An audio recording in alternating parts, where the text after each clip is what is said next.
Primeiro livro dos Reis, capítulo 12, de 1 a 24, diz assim, palavra do Senhor. Roboão foi a Siquém, porque todo Israel se havia reunido ali para o fazer rei. Jeroboão, filho de Nebate, que ainda estava no Egito, para onde havia fugido da presença do rei Salomão, ouviu isso e voltou do Egito. Mandaram chamá-lo, e ele veio com toda a congregação de Israel a Roboão, para lhe dizer: seu pai nos impôs um pesado jugo, alivia a dura servidão de seu pai, e o pesado jugo que ele nos impôs, e nós o serviremos. Roboão respondeu: vão embora, e voltem daqui a 3 dias. E o povo se foi. O rei Roboão foi pedir conselho dos anciãos, que haviam estado na presença de Salomão, seu pai, quando este ainda vivia, dizendo: como vocês me aconselham a responder a este povo? Eles disseram: se hoje o Senhor se tornar servo deste povo, e o servir, e em resposta a falar boas palavras, eles se farão seus servos para sempre. Mas Roboão desprezou o conselho que os anciãos lhe tinham dado, e foi pedir conselhos aos jovens que haviam crescido com ele e o serviam. Ele perguntou: que vocês me aconselham? Que devo responder a este povo que me pediu para aliviar o jugo que o meu pai lhes impôs? Os jovens que haviam crescido com ele responderam: diga o seguinte a este povo que se queixa do pesado jugo que o seu pai lhe impôs e que pede para que ele seja aliviado. Diga-lhe o seguinte: o meu dedo mínimo é mais grosso do que a cintura do meu pai. Assim que, se o meu pai lhes impôs um jugo pesado, eu o tornarei ainda mais pesado. Meu pai castigou vocês com açoites, eu vou castigá-los com escorpiões. No 3º dia, Jeroboão e todo o povo foram falar com Roboão, como o rei lhes havia ordenado, dizendo que voltassem em 3 dias. O rei deu uma resposta dura ao povo, porque havia desprezado o conselho dos anciãos. Preferiu seguir o conselho dos jovens, dizendo: meu pai lhes impôs um pesado jugo, mas eu o tornarei ainda mais pesado. Meu pai castigou vocês com açoites, eu vou castigá-los com escorpiões. Assim o rei não deu ouvidos ao povo, porque esta reviravolta vinha do Senhor, para confirmar a palavra que o Senhor tinha dito a Jeroboão, filho de Nebate, por meio de Aias, o silonita. Quando todo Israel viu que o rei não lhe dava ouvidos, reagiu dizendo: que parte temos nós com Davi? Não temos herança no filho de Jessé. As suas tendas, ó Israel, cuide agora de sua casa, ó Davi. Então Israel se foi às suas tendas. Quanto aos filhos de Israel, porém, que moravam nas cidades de Judá, sobre eles reinou Roboão. Então o rei Roboão enviou Adonirão, superintendente dos que realizavam trabalhos forçados. Porém todo Israel o apedrejou, e ele morreu. Mas o rei Roboão conseguiu subir no seu carro e fugiu para Jerusalém. Assim Israel se manteve rebelado contra a casa de Davi até o dia de hoje. Quando todo Israel soube que Jeroboão tinha voltado, mandaram chamá-lo para a congregação e o fizeram rei sobre todo Israel. Ninguém seguiu a casa de Davi, a não ser a tribo de Judá. Quando Roboão chegou a Jerusalém, reuniu toda a casa de Judá e a tribo de Benjamim, 180.000 homens escolhidos, treinados para a guerra, para lutar contra a casa de Israel, a fim de restituir o reino a Roboão, filho de Salomão. Porém a palavra de Deus veio a Semaías, homem de Deus, dizendo: diga a Roboão, filho de Salomão, rei de Judá, e a toda a casa de Judá e a Benjamim e ao resto do povo: assim diz o Senhor, não subam, nem lutem contra os seus irmãos, os filhos de Israel, que cada um volte para a sua casa, porque eu é que fiz isto. E eles obedeceram a palavra do Senhor, e voltaram, como o Senhor lhes havia ordenado. Amém. Palavra do Senhor. Meus irmãos, a monarquia começa em Israel, no livro de 1 Samuel, capítulo 8, quando aquela nação, ela deseja ser como as outras nações, deseja que um rei reine sobre eles. O profeta Samuel já estava velho, seus filhos não seguiam o seu exemplo, e então o povo pede um rei. Aquilo deixa o profeta Samuel muito triste, e então Deus fala com ele no capítulo 8, a partir do versículo 7, olha Samuel, não é você que este povo está rejeitando, é a mim como rei, para que eu não reine sobre eles. O tempo dos juízes para o tempo dos reis foi uma mudança assim um tanto traumática, baseado na vontade daquele povo de ser como as outras nações. E então nós vemos ali na época de Samuel, o primeiro rei, o rei Saul, reinou aproximadamente 40 anos, e nós podemos dizer desse rei que ele foi um rei desequilibrado. Ele precisava que Davi tocasse a sua harpa ali para acalmar o seu coração, porque um espírito mau, um espírito maligno estava ali atormentando o monarca. Um rei que colocou os pés pelas mãos. Nós poderíamos resumir a história de Saul como um rei, um homem que começou bem, mas terminou mal. Depois dele, o segundo rei, nós temos Davi. E a história de Davi, ela entra paralelo à história do rei Saul. Este homem, ele é ungido em 1 Samuel capítulo 16, ainda com Saul reinando sobre Israel. E então os comentaristas dizem que por quase uma década Israel tem dois reis, um rei que havia sido rejeitado e outro rei que havia sido ungido pelo profeta, um rei segundo a vontade de Deus. Nós vemos a história de Davi. Ele reinou 7 anos em Hebrom, reinou 33 anos em Jerusalém, e talvez a maior conquista desse homem, um grande guerreiro, foi a conquista de Jerusalém, até hoje conhecida como a cidade de Davi.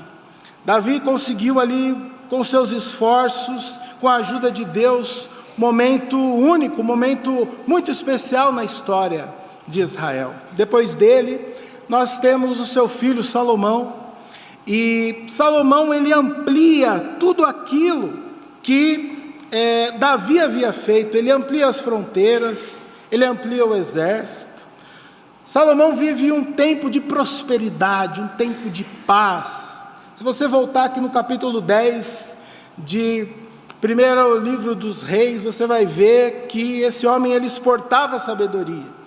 O seu reino tinha ali muitas riquezas, chegar ao ponto de dizer que a prata era tão comum no seu tempo que não tinha valor. Tempo de prosperidade, um tempo de riqueza. Foi conhecido como o rei mais sábio de todos. Se por um lado havia essa sabedoria, por outro lado havia idolatria. Salomão, como rei, ele se esqueceu de um detalhe em toda essa sua sabedoria, que às vezes eu me pergunto até que ponto.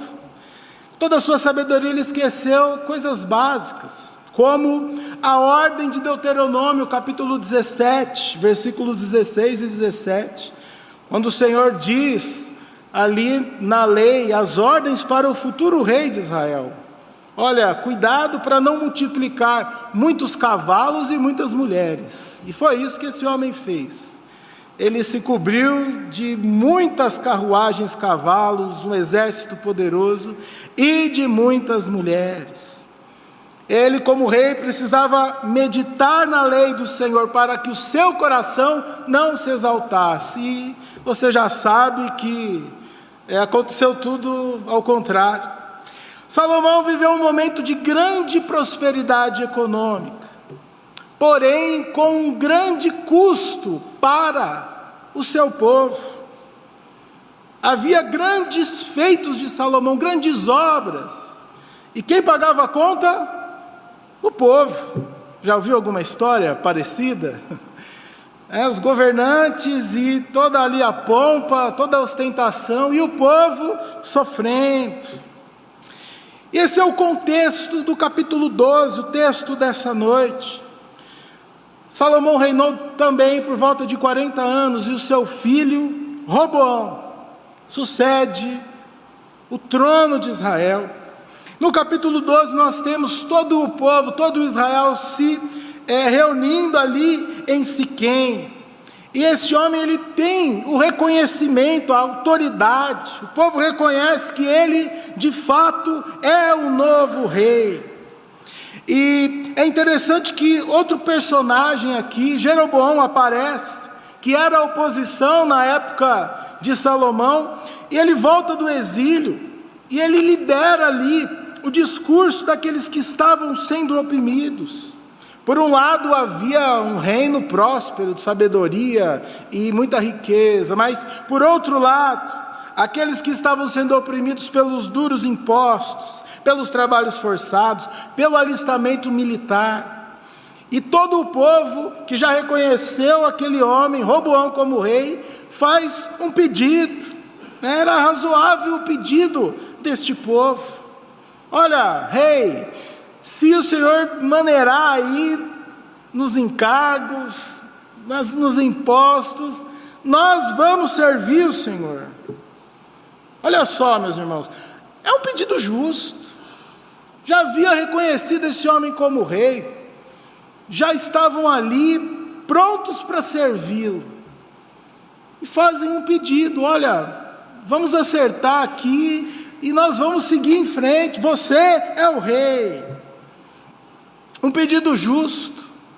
E esse homem, como todo rei, ele precisa ouvir conselhos, E o texto nos diz que ele vai aos seus conselheiros, e ele vai até os anciãos, homens de experiência que já haviam servido ao seu pai. E o que os anciãos dizem? Versículo 7. Olha, meu rei, se o Senhor se tornar servo deste povo e o servir, em resposta a falar boas palavras, eles se farão seus servos para sempre. Um bom conselho. Olha, um cede daqui, outro cede de lá, e esse reino próspero, abençoado, ele continua. Mas Roboão, versículo 8, desprezou o conselho dos anciãos. Ele não queria saber de ceder nada. E então ele vai conversar com os jovens. Versículo 8, ele desprezou o conselho dos jovens, e os jovens deram esse conselho. Olha, versículo 10, diga o seguinte a esse povo: se a queixa do pesado jugo que o seu pai lhes impôs, e que pede para que ele seja aliviado, diga-lhe o seguinte: o meu dedo mínimo é mais grosso do que a cintura do meu pai. Em outras palavras, diga assim, Roboão, que está ruim, vai piorar. Vocês não viram nada, vocês não viram, vocês não conhecem a fúria deste novo rei. Interessante, meus irmãos? O homem tem a faca e o queijo na mão, e consegue piorar tudo. O time está ganhando, o time está tudo certo. Mas esse homem, meus irmãos, ele poderia ter um entendimento correto de autoridade. Qual é meu papel aqui? Qual é a minha função? Na verdade, eu estou a serviço deste povo. Na verdade, eu estou aqui para fazer todo esse mecanismo deste grande reino, com fronteiras largas, com um grande número de pessoas, com um poderoso exército. Eu estou aqui para ajudar tudo isso a funcionar. Poderia governar junto com o povo, mas ele toma uma decisão totalmente equivocada. Ele já está vivendo aquela máxima de Maquiavel, que é melhor o rei, ele ser temido do que amado. É melhor esse povo ter medo, temer, saber quem eu sou de fato, do que ter uma decisão em conjunto ali e abençoar todo mundo. Roboão preferiu a resposta intransigente dos seus amigos, que na verdade ele queria ouvir aquilo que ele queria. Ele foi ouvir aquilo que ele queria ouvir de fato. Meus irmãos, esse foi o ambiente que esse homem cresceu, de prosperidade econômica e de falta de temor a Deus.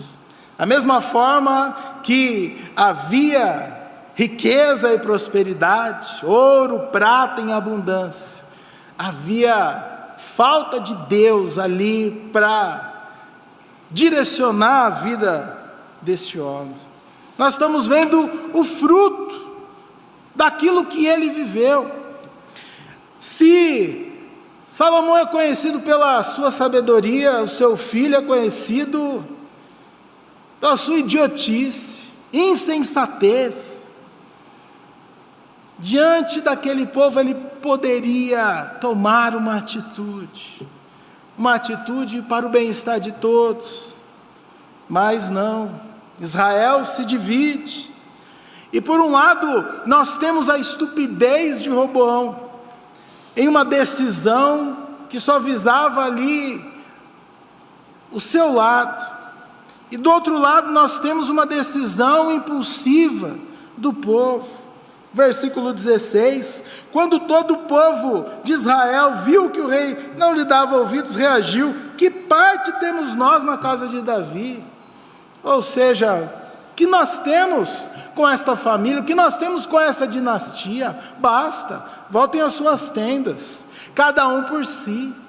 Se por um lado nós temos um rei orgulhoso e arrogante, do outro lado nós temos um povo impulsivo.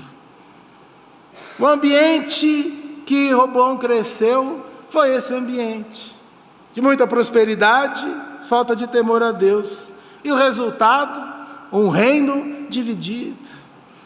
Tem uma frase que acho que sintetiza isso. Ela diz que homens fortes criam tempos fáceis, e tempos fáceis geram homens fracos. Homens fracos criam tempos difíceis. E Roboão é a síntese disso. Se afogou na bênção, tinha tudo para dar certo, tinha tudo para fazer ali um reinado maravilhoso, mas ficou conhecido como o homem que, num só decreto, numa só palavra, dividiu o reino. Ainda nos versículos 18 a 20, depois que o povo se rebela, depois que o povo não quer mais saber dele como rei, ele tenta, os comentaristas aqui de 1 Reis diz que é uma tentativa, os versículos 18 a 20, é uma tentativa de talvez um acordo diplomático. Sabe aquela história da pessoa que fala o que não devia e depois tenta consertar? Não era bem isso, vamos tentar aqui. Mas o povo estava com sangue no olho, meus irmãos. Agora não dava mais para consertar. Não dava mais para voltar atrás, depois daquela palavra dura o povo.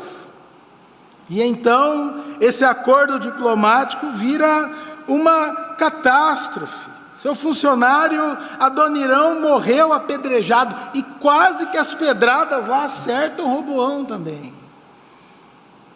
O barril de pólvora já está, o pavio já está aceso, uma guerra civil está às portas. Aquele rei furioso volta para Jerusalém, versículo 21, convoca os seus exércitos, Judá e Benjamim, 180.000 homens para lutar contra aqueles que haviam se rebelado. Imagina a cena, se tiver ali 180.000 do outro lado, quase 400.000 homens, vamos pensar assim, em uma guerra em que o mesmo país está lutando, o mesmo povo lutando contra si mesmo.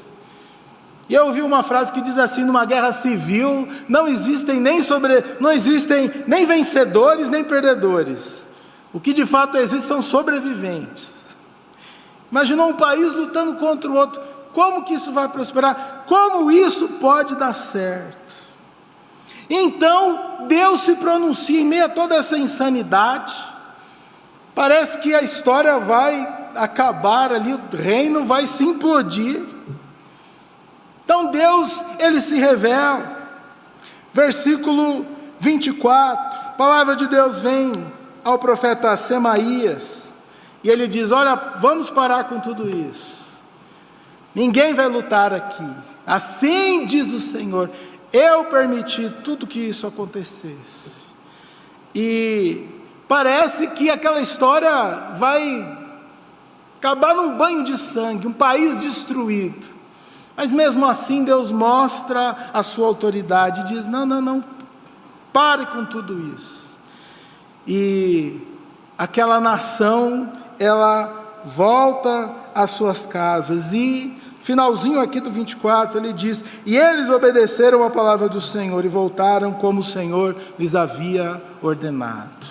E esse reino de fato foi dividido, e séculos mais tarde ali ele iria acabar. Mas quase que ele acaba no capítulo 12 aqui de primeiro livro dos Reis, por conta de uma palavra, por conta de um posicionamento, por conta de um monarca, de um rei arrogante. E se essa história está aqui, meus irmãos, ela pode nos ensinar preciosas lições. Escolhas erradas, consequências trágicas na vida de Roboão. Em primeiro lugar, a primeira aplicação, são 4 aplicações rápidas nesta noite, que eu gostaria de compartilhar com você. E a primeira aplicação é que Roboão, este rei, nos ensina que uma única decisão errada pode afetar inúmeras pessoas. Uma única decisão errada pode atingir muitas pessoas, como um castelo de cartas, né? Se você tira uma carta ali, desaba tudo, o efeito dominó, você empurrou uma pecinha, todas vão ao chão. Uma palavra errada pode atingir muitas pessoas. Meus irmãos, a decisão desse homem, as palavras afoitas dele, sem sabedoria, mudaram a geografia de um país, mudaram a geografia de Israel. Uma guerra civil quase aconteceu, e Deus não intervém lá, a história poderia terminar por aqui. E é interessante que o cronista diz, segundo o livro dos Crônicas, capítulo 12, a partir do versículo 13, olha que interessante, um olhar sobre as atitudes deste homem. O rei Roboão fortificou-se em Jerusalém, continuou reinando. Roboão tinha 41 anos de idade quando começou a reinar. Reinou 17 anos em Jerusalém, cidade que o Senhor escolheu dentre todas as tribos de Israel, para ali estabelecer o seu nome. A mãe dele se chamava Naama, e era amonita. Olha o 14. Roboão fez o que era mal, porque não dispôs o coração para buscar o Senhor. Ele talvez ali fez muitas coisas, né? Edificou, fortaleceu Jerusalém, fortaleceu o exército, fez muitas coisas, mas o principal, a marca característica, o que mais pegou ali no seu reinado, é que esse homem ele não dispôs o seu coração, desde do primeiro momento, desde o seu primeiro decreto, desde a sua primeira escolha. Este homem, ele não voltou o seu coração a Deus e deixou uma marca lamentável na história. Os capítulos 11 e 12 mostram os feitos deste homem, que também multiplicou mulheres para si, mulheres para os seus filhos, mas na sua história nós não vemos nenhuma menção de arrependimento. O dia que Roboão se voltou ao Senhor e pediu perdão pelos seus pecados, ou a oração de Roboão, oração do servo do Senhor, não existe. Esse homem, ele foi tomando as suas decisões, ele foi fazendo do jeito que ele achava que deveria fazer, mas não tem uma consulta ao Deus Todo-Poderoso. Roboão nos ensina que as nossas decisões podem atingir muitas pessoas. Ele fez o que era mal perante os olhos do Senhor, ele fez o que era mal perante o seu povo. Pensou em si mesmo, pensou na sua boa vida, pensou nos luxos e na ostentação que ele havia recebido desde pequeno. Mas uma segunda aplicação é que as nossas decisões, elas precisam ser baseadas em Deus, e por mais que isso seja óbvio, muitas vezes a nossa arrogância, muitas vezes o nosso egoísmo nos impede de ver o outro, de orar, nos impede de ver que aquilo que nós estamos desejando, de fato é um devaneio. Este homem consultou os anciãos, consultou os jovens, mas e a Deus? E o Senhor dos exércitos? Ele sabia que precisava de conselhos, até uma sabedoria, mas até o capítulo 2, depois disso, a coisa descamba. Poderia ter aprendido com o seu pai, Salomão, onde ele começa a reinar, o que ele pede? Sabedoria. Ainda que teve as suas falhas, grandes falhas, mas ele poderia começar humilde. Senhor, olha, eu preciso começar como meu pai começou, eu preciso pedir sabedoria, porque se eu for fazer da minha cabeça aqui, tudo pode se acabar. Ele poderia ter pensado, poderia ter lembrado do exemplo do seu avô, o rei Davi. Quantos momentos Davi está diante de uma crise, diante de uma situação, e ele simplesmente ora? Quantos salmos não surgiram assim? Ainda que nem todas as decisões de Davi foram acertadas, mas esse homem tem muito para nos ensinar. Roboão tem uma coisa apenas para nos ensinar, para revelar: a arrogância e a insensatez do seu coração. Ele buscou ouvir aquilo que ele queria ouvir, não buscou a voz do Senhor. A terceira aplicação nos mostra que Deus, ele sempre revela o seu poder, o seu controle sobre a história. E isso está simbolizado aqui no profeta Semaías. Parece que tudo vai se acabar, mas Deus intervém. Opa, espera aí, vamos intervir nessa história. Desde tempos antigos, o Senhor, ele tem revelado a sua graça, o seu poder, mesmo em meio a líderes, ditadores, pessoas intransigentes, homens, mulheres que se rebelam ao Deus Todo-Poderoso, líderes que revelam as suas ideias mirabolantes, mas seus corações estão longe de Deus, e lá no fundo eles acham que estão no poder. Líderes arrogantes, ditadores, que fazem guerras, escravizam, oprimem o povo, arrocham o povo. Na história nós estamos cheios dessas pessoas.